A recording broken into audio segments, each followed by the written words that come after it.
نحمدہ ونصلی علی رسولہ الکریم اما بعد فاعوذ باللہ من الشیطان الرجیم بسم اللہ الرحمن الرحیم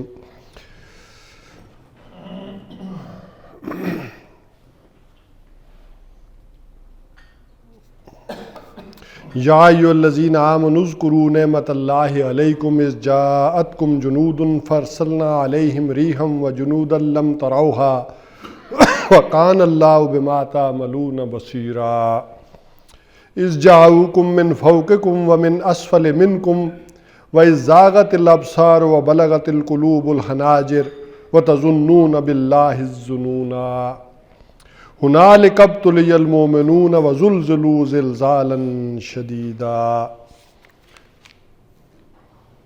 وقال عز وجل اعوذ باللہ من الشیطان الرجیم بسم اللہ الرحمن الرحیم وَلَمَّا رَأَى الْمُؤْمِنُونَ الْأَحْزَابَ قَالُوا هَذَا مَا وَعَدَنَا اللَّهُ وَرَسُولُهُ وَصَدَقَ اللَّهُ وَرَسُولُهُ وَمَا زَادَهُمْ إِلَّا إِيمَانًا وَتَسْلِيمًا صدق اللہ العظیم رب اشرح لی صدری ویسر لی امری واحلل عقدۃ من لسانی یفقہوا قولی آمین یا رب العالمین۔ ہمارا اصل موضوع تو تھا صبر و مصابرت، اور اس صبر و مصابرت کے لیے جو غزوات ہیں، جنگیں ہیں، اس کا موقع سب سے زیادہ وہاں آتا تھا، جان بھی لگتی تھی، مال بھی لگتا تھا، اور اس میں پھر انسان کے صبر اور اس کا ایک امتحان اور دین کو اس قائم کرنے کی جد و جہد کے اندر اللہ تعالیٰ کا جو فلسفہ ابتلاء و آزمائش ہے کہ یہ کیوں آتا ہے، وہ ہم نے پچھلے 2 غزوات میں دیکھا کہ ایک میں آ گیا تاکہ اللہ تعالیٰ اہل ایمان کے دلوں کو صاف کر دے، اور پھر دوسری جگہ یہ بات آئی کہ اللہ تعالیٰ ان کی جمعیت کو بھی صاف کر دے کہ کون ان میں سچے ہیں اور کون ان میں ایسے ہی جھوٹ موٹ کے ہیں، دودھ پیتے مجنوں ہیں، وقت آنے پر کام نہیں دیں گے۔ تو یہ اللہ تعالیٰ کا ایک معاملہ ہے کہ اللہ تعالیٰ کسی منصب پر فائز کرنے سے پہلے امت کو اس مرحلے سے گزارتے ہیں تاکہ وہ بالکل خالص ہو جائے۔ اس میں یہ جو غزوہ احزاب ہے یہ بڑی ٹاپ کی پوزیشن پر ہے، یہ گویا کہ ٹرننگ پوائنٹ ہے اس وقت امت مسلمہ کا۔ یہی وجہ ہے کہ حضور صلی اللہ علیہ وسلم نے کہا کہ آج کے بعد یہ کبھی تم پر نہیں آئیں گے، اور یہ اتنا سخت مرحلہ رہا ہے کہ حضرت عائشہ رضی اللہ تعالی عنہا وہ حضور صلی اللہ علیہ وسلم سے انہوں نے پوچھا کہ کیا غزوہ احد سے بھی زیادہ کبھی مشکل حالات آپ پر گزرے ہیں؟ تو حضور صلی اللہ علیہ وسلم نے فرمایا کہ ذاتی طور پر مجھ پر طائف والا معاملہ اس سے زیادہ بھاری گزرا ہے، لیکن بحیثیت مجموعی مسلمانوں کے اوپر اس غزوہ احزاب سے زیادہ بھاری معاملہ کوئی نہیں ہے، اور یہ وہ پیک تھی کہ جہاں پوری طرح آزما لیا گیا۔ اس سے پہلے کہ اس تاریخی پس منظر پہ آئیں، میں جو آیات پڑھی ہیں اس کا ایک رواں ترجمہ کر دیتا ہوں تاکہ ایک کنٹیکٹ جو ہے وہ قائم ہو جائے گفتگو کا اس کے ساتھ۔ فرمایا یا ایھا الذین آمنوا اذکروا نعمت اللہ علیکم، اے وہ لوگو جو ایمان لائے ہو، یاد کرو اللہ کی نعمت کو جو اس نے تم پر کی۔ اذ جاءتکم جنود، جب آ گئے تھے تم پر لشکر، فارسلنا علیہم ریحا، تو ہم نے ان کے اوپر بھیجی ایک ہوا، وجنودا لم تروھا، اور وہ لشکر جو تم نے نہیں دیکھے، یعنی ان کے مقابلے میں ہم نے وہ لشکر بھی بھیجے۔ وَقَانَ اللَّهُ بِمَا تَعْمَلُونَ بَصِيرًا، اور اللہ تعالیٰ جو کچھ تم کرتے تھے اس کو دیکھتا تھا۔ ابھی میں اس کی کوئی تشریح نہیں کر رہا، بعد میں کریں گے۔ اِذْ جَاءُوكُم مِّن فَوْقِكُم، جب وہ آئے تمہارے اوپر سے تم پر، وَمِنْ أَسْفَلَ مِنْكُمْ، اور تمہارے نیچے سے تمہارے اوپر، وَإِذْ زَاغَتِ الْأَبْصَارُ، اور نگاہیں جو تھیں وہ کج ہو گئیں۔ تو اردو میں محاورے میں ہم کہتے ہیں جب نگاہیں پتھرا گئیں۔ وَبَلَغَتِ الْقُلُوبُ الْحَنَاجِرَ، اور دل حلق کو آ گئے۔ با محاورہ اردو میں کریں گے تو کلیجہ منہ کو آ گیا، کلیجے منہ کو آ گئے۔ وَتَظُنُّونَ بِاللَّهِ الظُّنُونَ، اور تم گمان کرنے لگے اللہ کے بارے میں ایسے ہی گمان خام خواہ کے۔ ہُنَالِکَ ابْتُلِیَ الْمُؤْمِنُونَ، اس موقع پر اہل ایمان آزما لیے گئے۔ ہنالک دین اینڈ دیر، یہ وہ جگہ ہے اور وہ مقام ہے کہ جہاں پھر اہل ایمان کو آزما لیا گیا. وَزُلْزِلُوا زِلْزَالًا شَدِيدًا، اور وہ ہلا مارے گئے، پوری طرح سے انہیں جھنجھوڑا گیا شدت کے ساتھ. اور پھر اس کے سائملٹینیس کنٹراسٹ کے لیے پھر میں نے ساتھ ہی دوسرے رکوع کی آیت جو ہے وہ پڑھ دی، وہ تھی وَلَمَّا رَأَى الْمُؤْمِنُونَ الْأَحْزَابَ، اور جب دیکھا اہل ایمان نے ان لشکروں کو، قالوا ھذا ما وعدنا اللہ ورسولہ، یہ ہے وہ وعدہ جو اللہ اور اللہ کے رسول نے کیا تھا، وصدق اللہ ورسولہ، اور سچ فرمایا اللہ اور اس کے رسول نے، وما زادہم الا ایمانا وتسلیما، اور نہیں اضافہ ہوا مگر ان کے ایمان میں اور تسلیم و رضا کے اندر. یعنی یہ وہ کیفیت تھی کہ جو آئی. جبکہ اس کے مقابلے میں جب یہ اہل ایمان آزمائے گئے تو منافقین کی کیا کیفیت تھی؟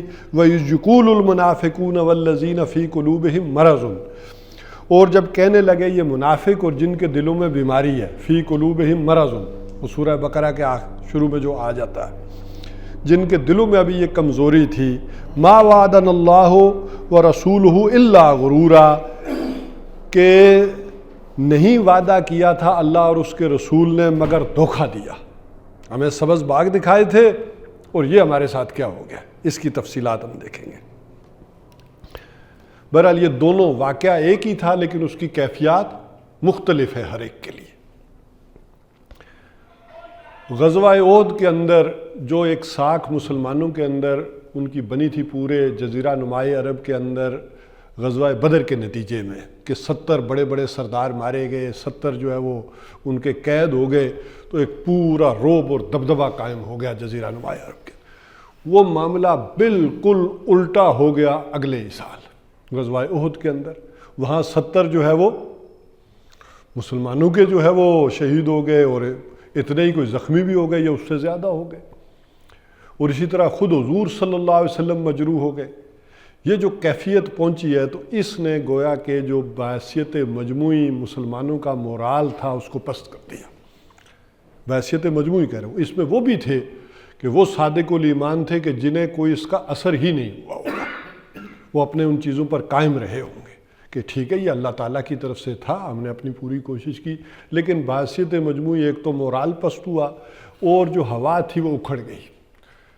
اور یہی بات اللہ تعالیٰ نے کہی تھی کہ جب تم نظم کی خلاف ورزی کرو گے اور آپس میں نہیں جڑ کر رہو گے تو یہ معاملہ کیا ہوگا کہ تمہاری ہوا اکھڑ کر رہ جائے گی.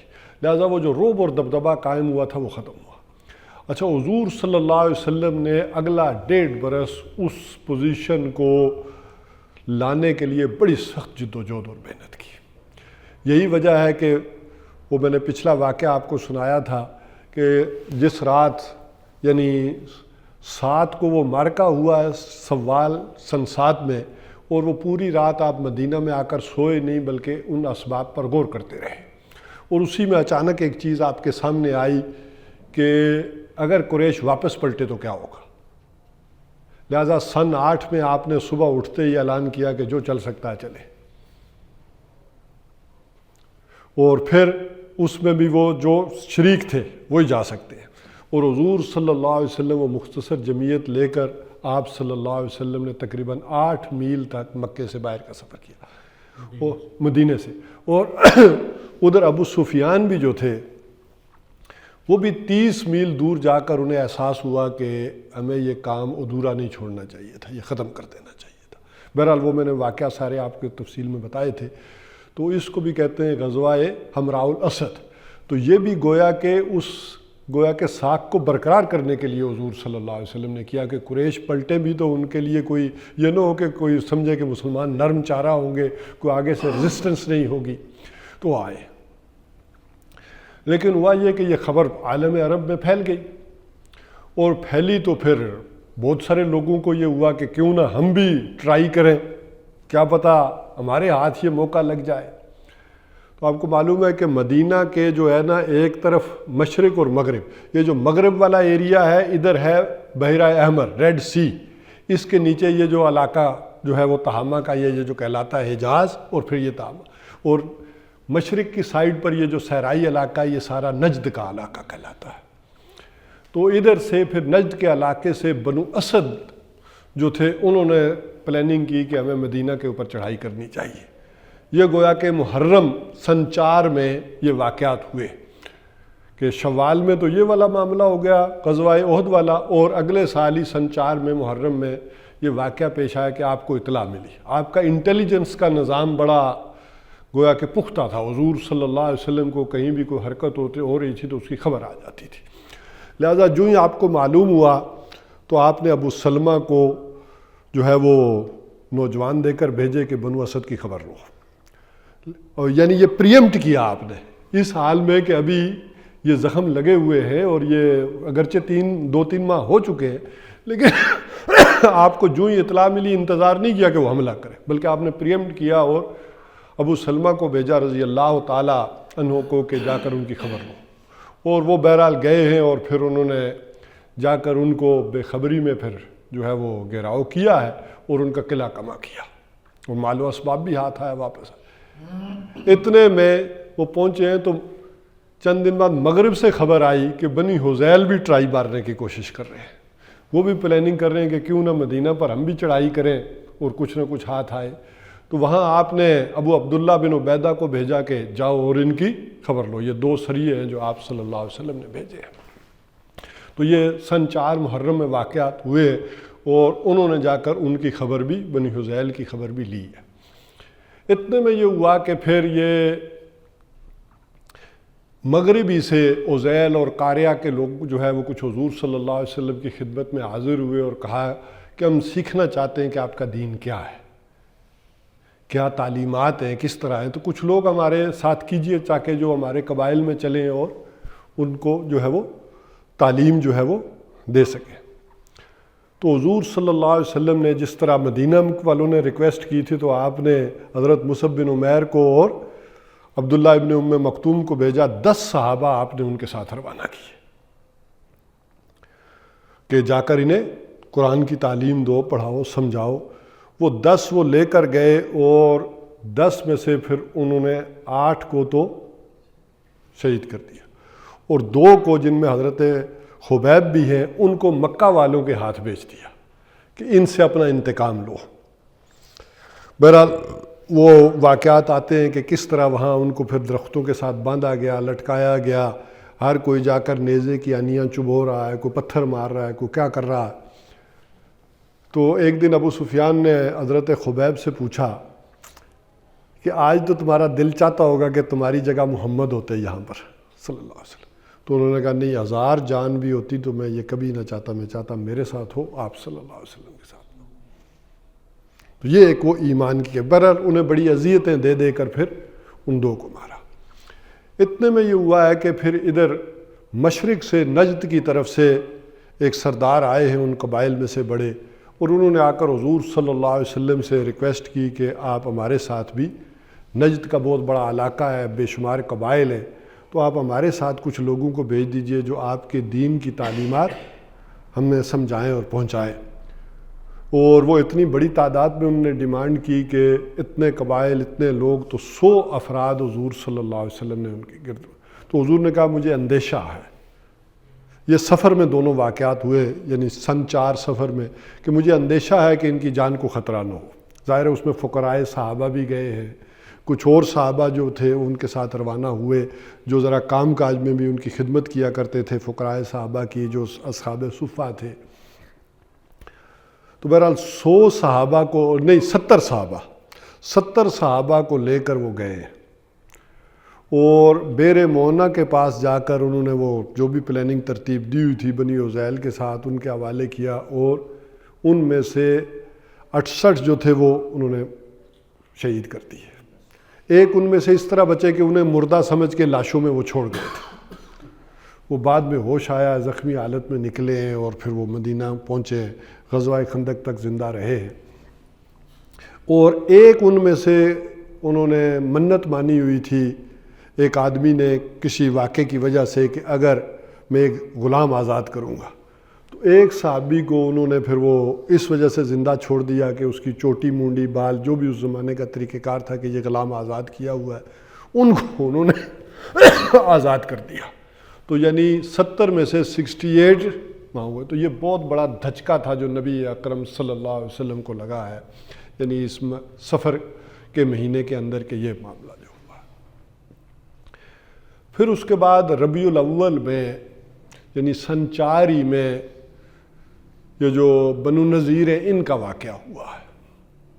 یہ پورا واقعہ سورہ حشر میں تو آئے گا وہاں تفصیلات کے ساتھ، لیکن حضور صلی اللہ علیہ وسلم جو بھی ان کے ساتھ معاہدہ تھا اس معاہدے کے لیے ایک شخص کی دیت کے لیے جو ہے وہ وہاں گئے ہیں.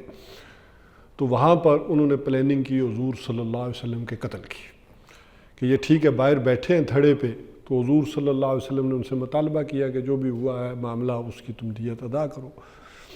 تو اس پر جو ہے وہ انہوں نے کہا کہ یہ نیچے بیٹھے اوپر سے ہم چکی کا پارٹ گرا دیتے ہیں ان کے اوپر اور یہ مسئلہ یہیں ختم کرتے ہیں. یہ آئے ہیں بڑے ہم سے پیسے لینے والے، دیت لینے والے.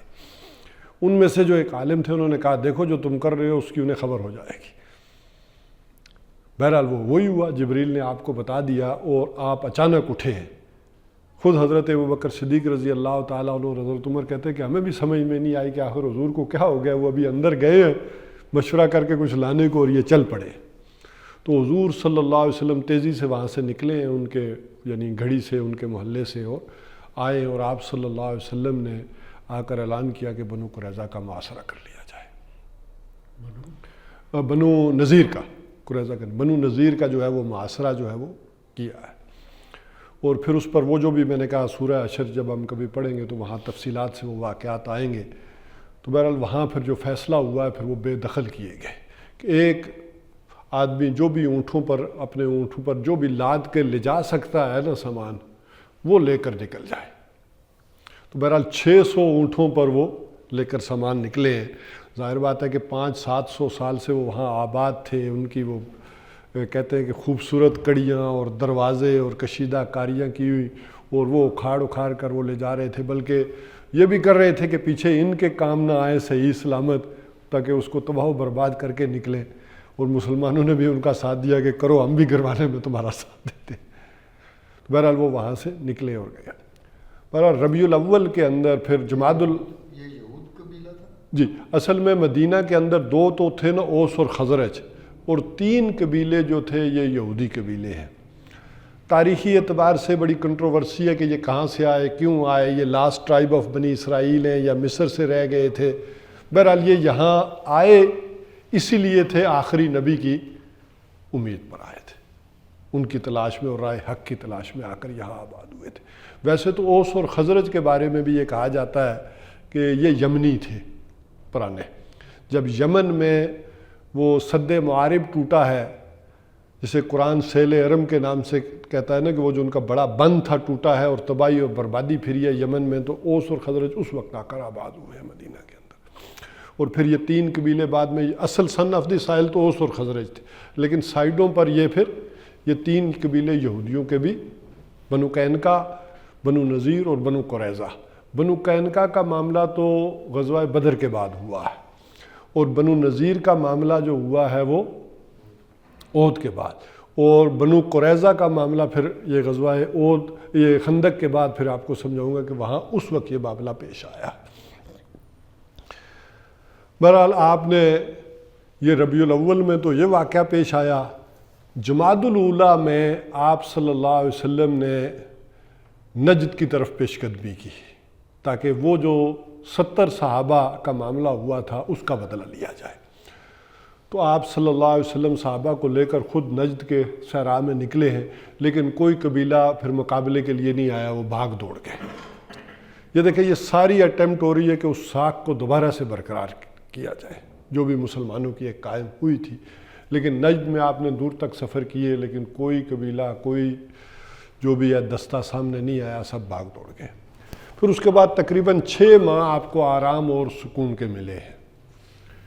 اور اس کے بعد سن 5 میں، ربیع الاول سن 5 میں آپ کو خبر ملی کہ شمال کی سائیڈ پر یہ جو قبائل غسان اور غطفان اور یہ سارے جو ہیں یہ مدینہ پر حملے کی تیاری کر رہے ہیں.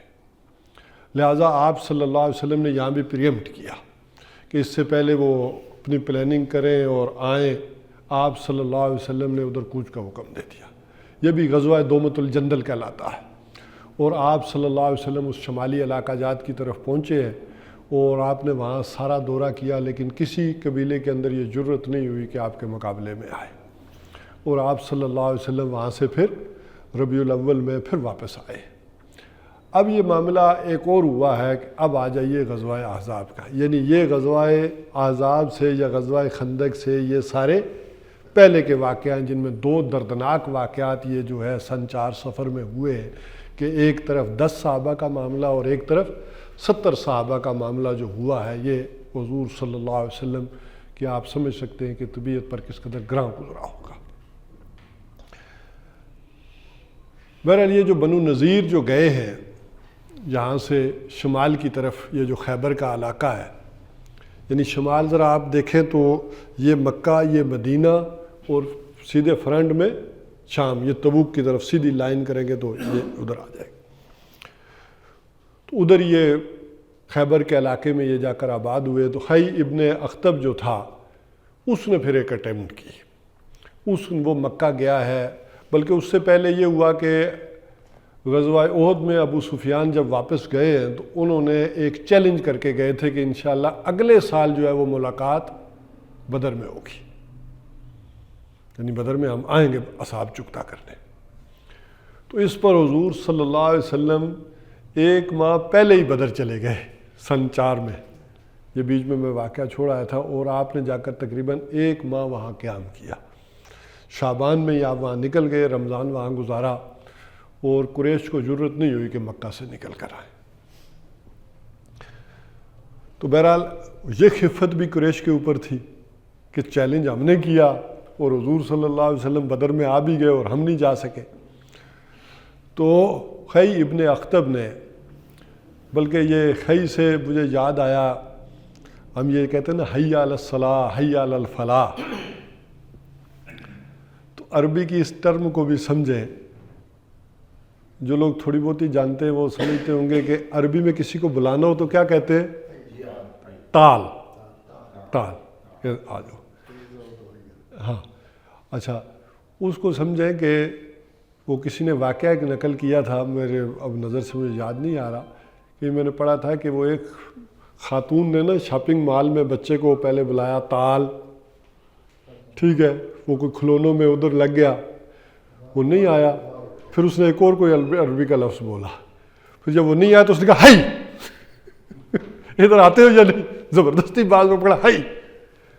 تو اب ذرا وہ سمجھیں حی علی الصلاح اور حی علی الفلاح کو، اس سے ذرا اس لفظ کو جائیں کہ آتے ہو کہ نہیں آتے، چھوڑو سارے کام۔ تو اس لفظ میں حی میں یہ ایک مفہوم بھی موجود ہے، یعنی وہ تال والی بات نہیں ہے، تعال الصلاح یا تعال الفلاح نہیں کہ آؤ نماز کی طرف، یہ کوئی نرمی، یعنی ہے اس کے اندر ایک یعنی ڈانٹ اور ڈپٹ اور زجر اور ایک جو ہے حکم ہے۔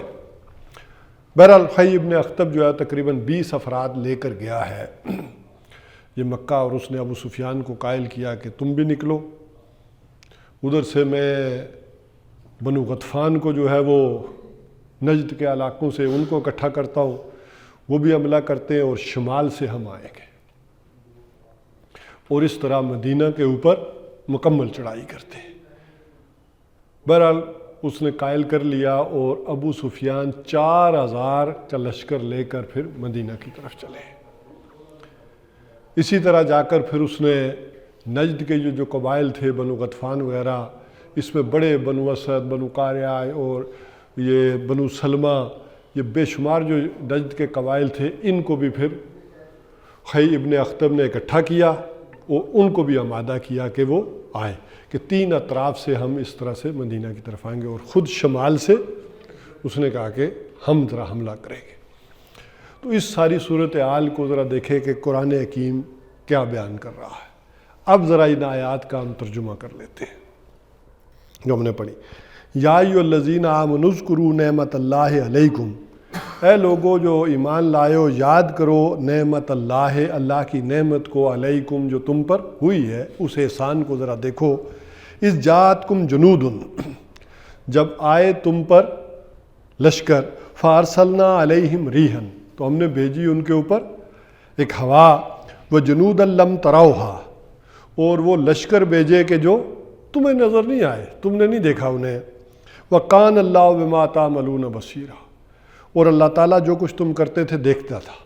یعنی اس میں بھی پورا وہ فلسفہ بھی آ گیا، دیکھتا تھا کہ کس کی کیا کیفیت ہے، کون اہل ایمان ہے، کون منافق ہے. یہ جو تمہارا طرز عمل تھا وہ دیکھ رہا تھا. ویسے تو جیسے قرآن کے اس اعجاز کو سمجھے، ایک آیت میں پورا واقعہ بیان ہو گیا. ٹھیک ہے کہ نہیں؟ ایک آیت میں پورے کا پورا واقعہ، اگلا پچھلا ساری چیزیں، سارا مفہوم قرآن نے بیان کر دیا. اب باقی جتنی بھی آئیں گی سمجھے اسی کی تفصیلات ہیں کہ اللہ کی نعمت کو یاد کرو جب تمہارے پاس اوپر لشکر آ گئے. اب ذرا اس کی تفصیلات آ رہی ہیں. اذ جاؤکم من فوقکم، جب وہ آئے تمہارے اوپر سے، ومن اسفل منکم، اور تمہارے نیچے سے بھی. ویسے تو یہ 3 اطراف سے آئے، لیکن قرآن نے اس کو 2 کہا ہے، تمہارے اوپر سے اور تمہارے نیچے سے. اب ذرا سچویشن دیکھیں، یہ مدینہ ہے، ادھر شمال سے آئے تو یہ بحیرہ احمر کے ساتھ ساتھ، اور ادھر سے مکہ والے آئے تو یہ دونوں آ کر چڑھتے تھے. جو بدر کا مقام ہے نا، وہاں سے راستہ اوپر چڑھتا ہے. مدینہ ذرا ہائٹ پر ہے وہاں سے، بحیرہ احمر سے. تو یہ دونوں آئے تو یہ نیچے کی طرف سے آ کر اوپر چڑھے. یہ بنو خطفان وغیرہ، یہ جو سطح مرتفع ہے اونچی، یہ جو صحرائی علاقہ ہے، یہ نجد کے قبائل ادھر اوپر سے آئے. تو یہ مشرق والی سائڈ سے، نجد جتنا بھی ہے مدینہ کے مشرق میں ہے، اور یہ بحیرہ احمر مدینہ کے مغرب میں ہے. تو مغرب سے نیچے سے تو یہ آئے، ایک تو شمال سے آئے، ایک جنوب سے آئے. شمال سے تو آئے بنو جو ہے نذیر وغیرہ، بنو نذیر، بنو قینقاع جو یہودی تھے، یہ شمال سے، اور ادھر سے یہ آ کر یہ اوپر چڑھے مدینہ کے گھراؤ کے لیے. اور ادھر مشرق سے اوپر کی طرف سے من فوقکم، یہ جو آئے ہیں نجد کے قبائل آئے، اور یہ تقریباً 10 یا 12 ہزار کا لشکر تھا کہ جو آئے. 4,000 تو یہ ابو سفیان میں نے کہا جیسے لے کے آئے، اور یہودی اور یہ والے سارے ملا کے بنو غطفان وغیرہ، یہ تقریباً 6 یا 8 جو تھے یہ تھے. اور مدینہ کی کل آبادی بھی ان سے بہت تھوڑی تھی. یعنی مدینہ میں جو آدمی کو لڑ سکتا تھا نا، وہ ٹوٹل 3,000 تھے. تو اس جاؤکم من فوقکم، جب وہ آئے تمہارے اوپر سے، ومن اسفل منکم، اور تمہارے نیچے سے، وَإِذْ الابصار، اور نگاہیں کج ہو کر رہ گئیں، نگاہیں پتھرا گئیں. وَبَلَغَتِ الْقُلُوبُ الْحَنَاجِرَ، اور دل جو تھے وہ اچھل کر حلق میں آ گئے. جسے ہم کہتے ہیں کہ کلیجے جو تھے وہ آ گئے گلے میں. وَتَظُنُّونَ بِاللَّهِ ظُنُونًا، اور تم گمان کرنے لگے اللہ کے بارے میں گمان، خام خواہ کے وہم اور خیال، پتہ نہیں یہ اللہ کے رسول ہیں بھی یا کہ نہیں، اللہ ہے بھی یا نہیں، یہ ساری باتیں صحیح تھیں کہ نہیں. ہم خام خواہ دھوکے میں لگ گئے. اور ابھی آ جاتی ہے بات، ہنالک ابتلی المؤمنون، یہ وہ موقع تھا کہ آزما لیے گئے اہل ایمان. جتنے ایمان کے دعوے دار تھے وہ کیا ہو گئے؟ آزما لیے گئے. یعنی ہوا کچھ بھی نہیں، لیکن سچویشن اتنی خطرناک کریٹ ہو گئی کہ اس میں آزمائش آ گئی کہ کون کیا ہے، کس کی سوچ کیا ہے. وہ جو نفاق ہے وہ زبانوں پر آ گیا.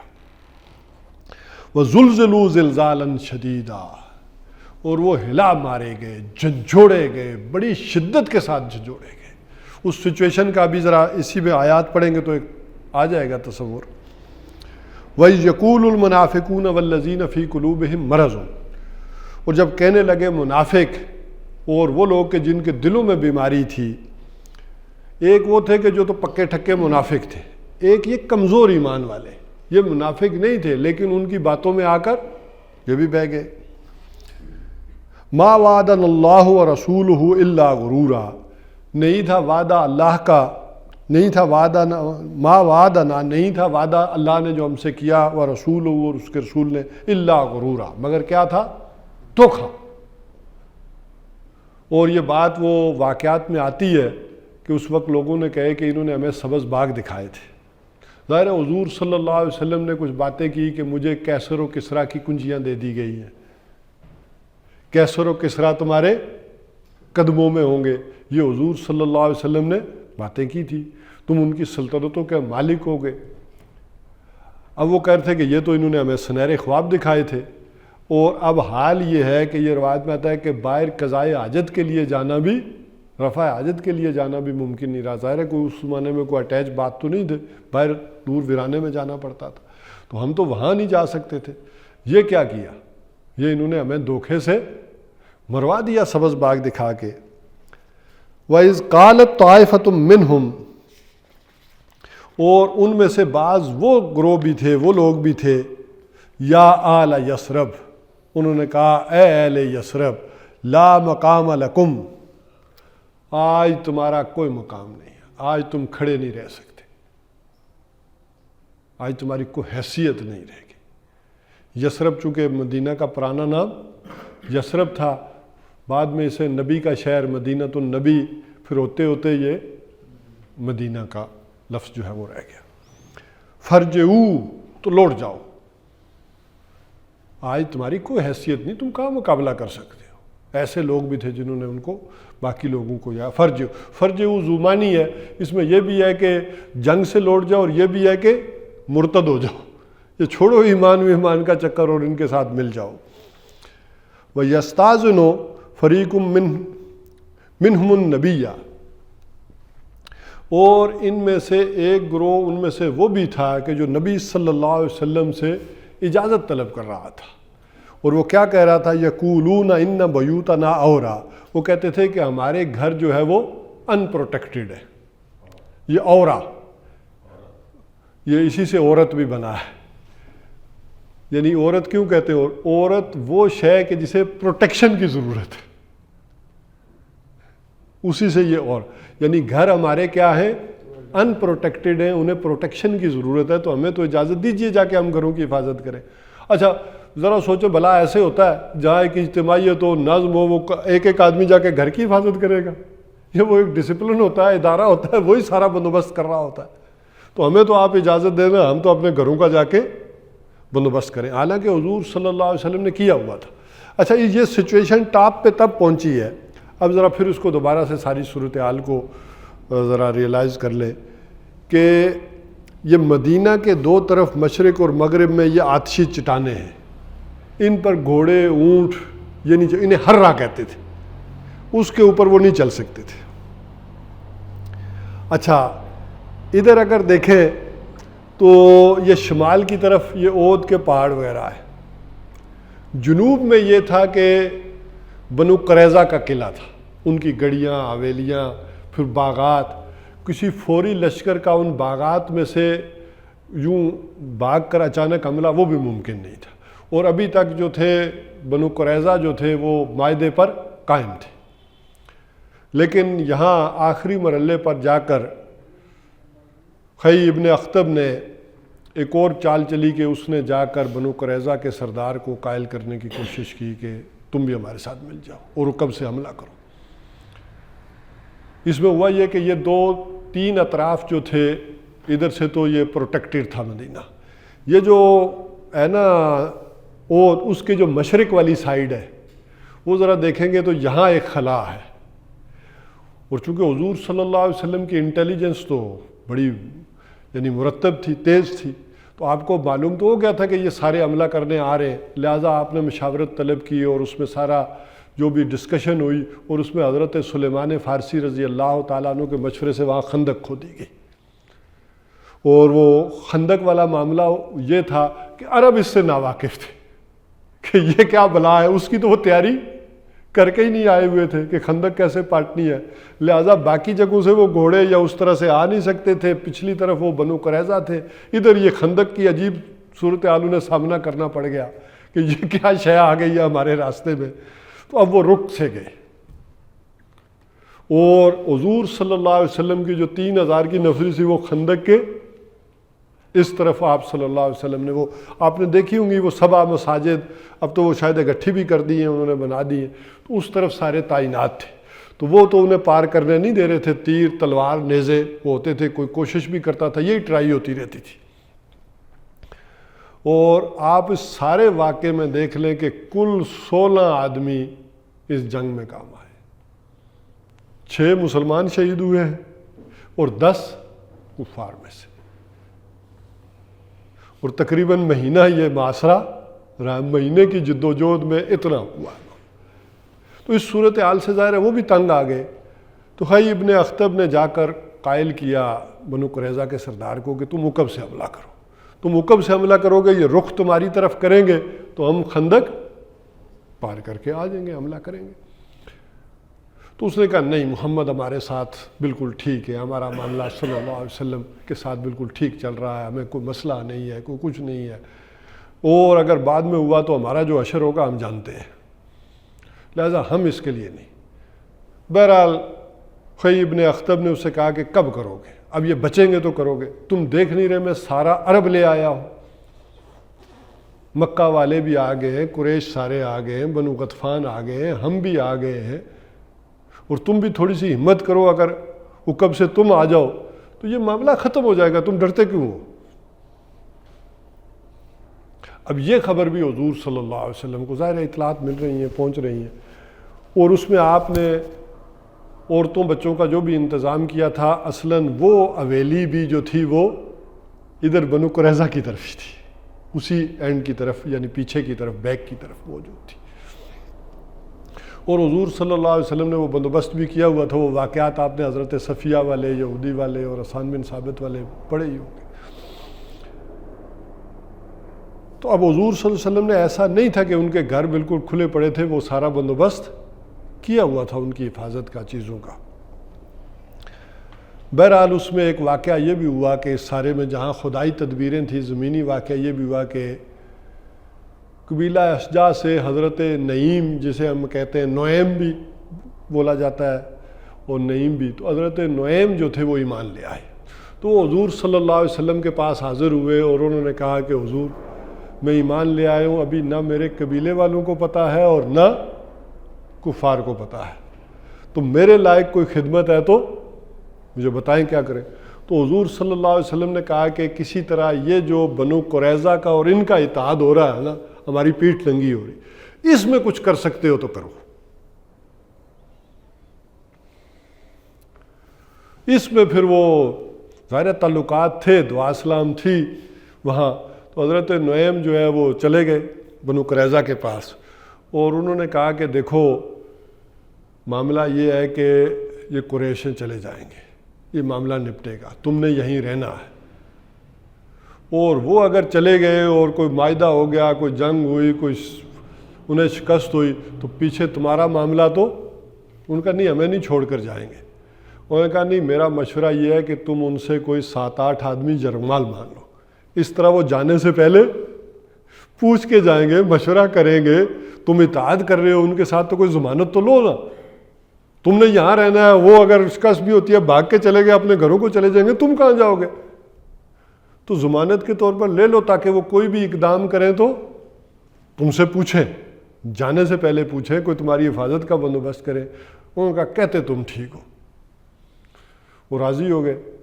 وہ وہاں سے نکلے اور سیدھے ان کی طرف گئے۔ انہوں نے کہا کہ دیکھو یہ بنو قریظہ پر اعتماد اچھی بات نہیں ہے، وہ یہاں رہنے والے ہیں، یہاں گزارا کریں گے،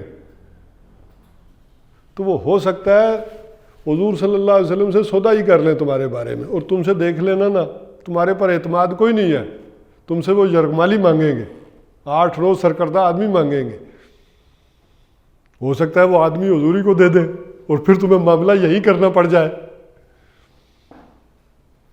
اچھا ہوا یہ کہ جب انہوں نے مانگے تو انہوں نے کہا ہاں بات تو نعیم صحیح کہتا تھا، اب وہ ان کے اندر وہ دراڑ بھی اتحاد کی پڑ گئی۔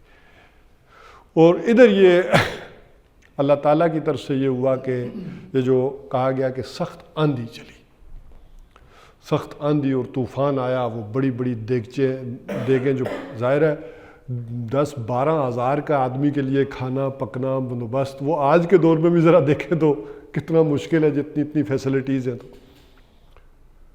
تو وہ چولہوں سے وہ آگ جو ہے وہ خیموں کو لگ گئی اور بڑی ایک بددلی پیدا ہو گئی. ادھر سے یہ جو بنو قریظہ والا معاملہ ہو گیا تو رات تک تو سچویشن یہ بنی تھی کہ آج رات معاملہ ختم کر دیا جائے گا مدینہ کا، بنو قریظہ کا بھی اگر اتحاد ہو جاتا ہے. یعنی یہ وہ کیفیت تھی کہ ٹاپ پر آزمائش آ گئی کہ صبح بچنے کا کسی کا امکان نہیں ہے. لیکن صبح اٹھے تو میدان خالی تھے.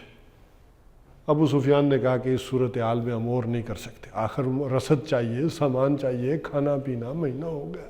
اس نے واپسی کے لیے کچھ کا حکم دے دیا. یوں جب قریش نکلے تو پھر باقی بھی تتر بتر ہوئے، وہ بھی نکل کے رہ گئے. اب یہاں سے وہ سمجھے وَيَسْتَأْذِنُ فَرِيقٌ مِّنْهُمُ النَّبِيَّ يَقُولُونَ إِنَّا بَيُوتَنَا عَوْرَةٌ. ان میں سے ایک فریق وہ بھی تھا کہ جو نبی صلی اللہ علیہ وسلم سے اجازت طلب کر رہا تھا کہ ان کے گھر جو ہے وہ ان سیف ہے، ان پروٹیکٹڈ ہے.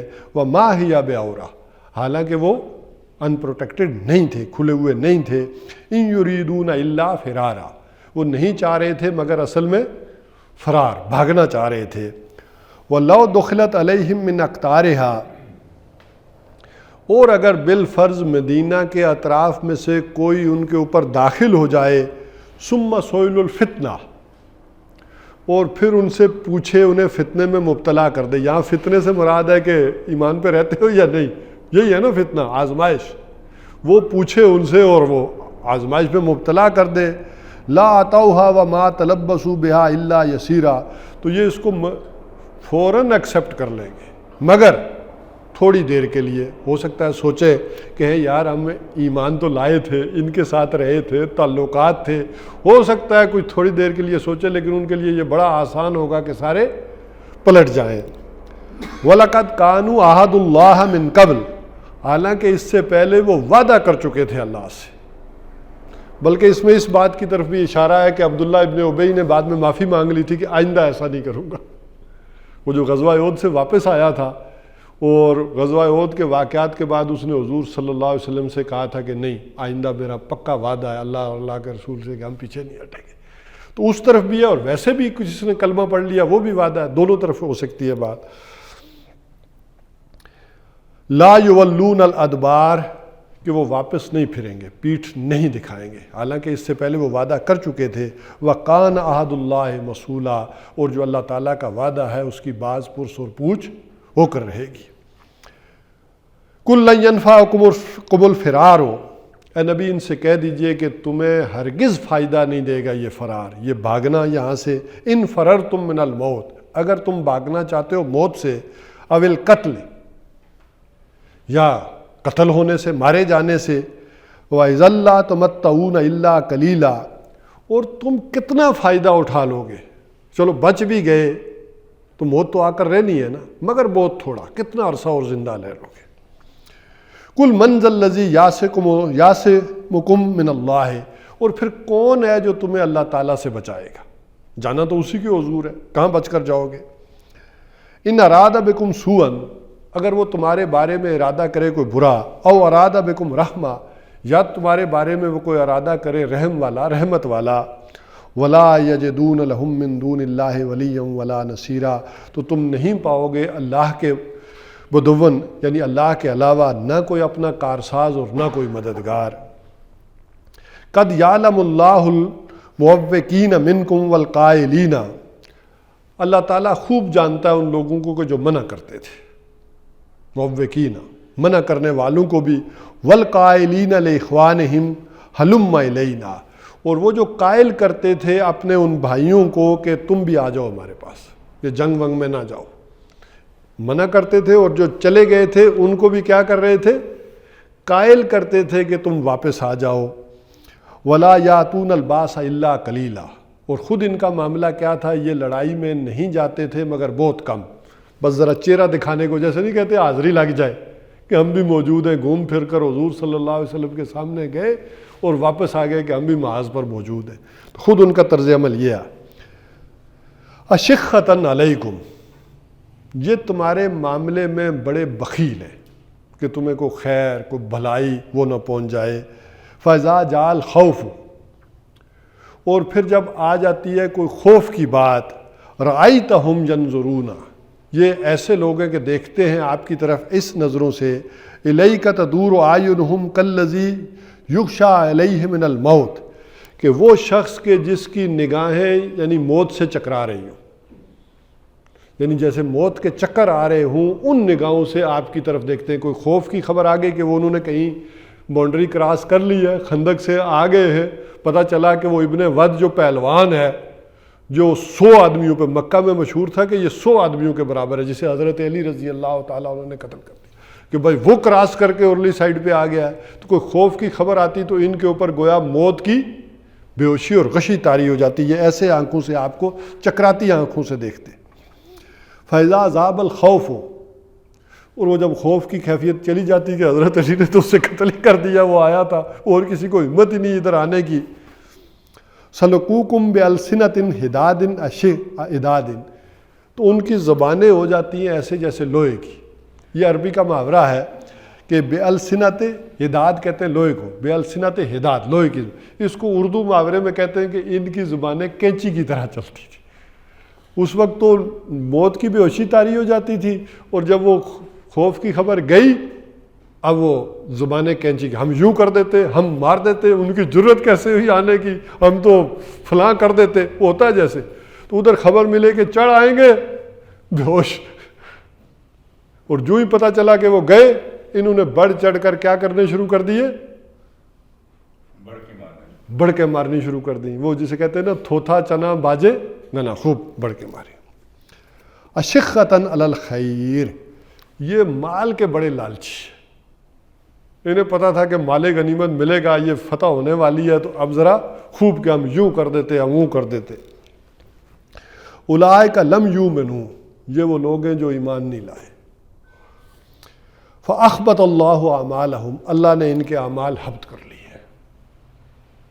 آخر کو نمازیں تو پڑھی ہے نا حضور کے پیچھے اس سارے دوران میں، پہلے بھی پڑھی ہے، کوئی ہو سکتا ہے خرچہ بھی کیا ہو، جنگ کے لیے پیسے بھی دیے ہوں، اور نیکی اور خیر کے کام بھی کیے ہوں، لیکن یہ وہ موقع ہے کہ اللہ تعالیٰ نے سارے اعمال، وہ نیکیاں ہیں، وہ نمازیں ہیں، وہ روزے جو رکھے تھے، وہ سب حبط ہو گئے۔ وَكَانَ ذَلِكَ عَلَى اللَّهِ يَسِيرًا، تو یہ اللہ پر بڑا آسان ہے۔ يَحْسَبُونَ الْأَحْزَابَ لَمْ يَذْهَبُوا، یہ جو سمجھتے ہیں کہ یہ لشکر چلے گئے، یہ ہو کیسے گیا؟ اب صبح میدان خالی ہے، سارے راتوں کو بھاگ گئے، یہ سمجھتے ہیں کہ یہ کوئی ہونے والا کام نہیں ہے۔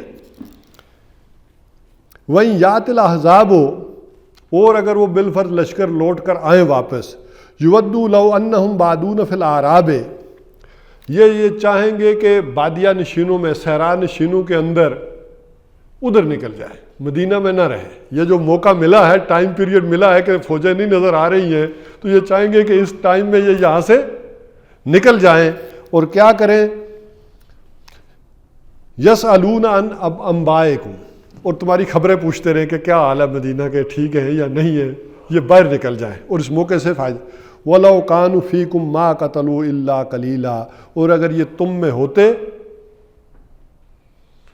تو یہ جنگ نہ کرتے، تمہارے ساتھ شامل نہ ہوتے، یہ باہر بھاگ جاتے، اور اگر اندر بھی ہوتے تو یہ کبھی جنگ نہ کرتے۔ لَقَدْ كَانَ لَكُمْ فِي رَسُولِ اللَّهِ أُسْوَةٌ حَسَنَةٌ، اور تمہارے لیے رسول اللہ صلی اللہ علیہ وسلم کی حیات میں بہترین نمونہ ہے۔ لمن کان یرجو اللہ، لیکن یہ اسوہ کس کے کام آئے گا، یہ اسوہ رہنمائی کس کو دے گا؟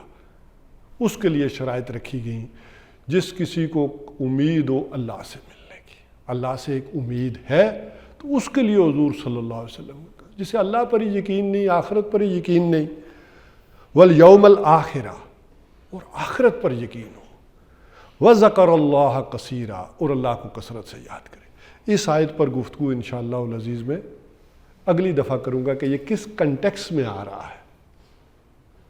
ہم کہتے ہیں نا حضور صلی اللہ علیہ وسلم کی زندگی میں تمہارے لیے بہترین نمونہ ہے، تو یہ ذرا دیکھیں کس سچویشن میں یہ نمونہ آ رہا ہے، کہ اس جنگ میں ثابت قدمی، یہ اصل میں ٹاپ ہے اس اسوے کا، اس ساری سچویشن میں وہ نمونہ آ رہا ہے۔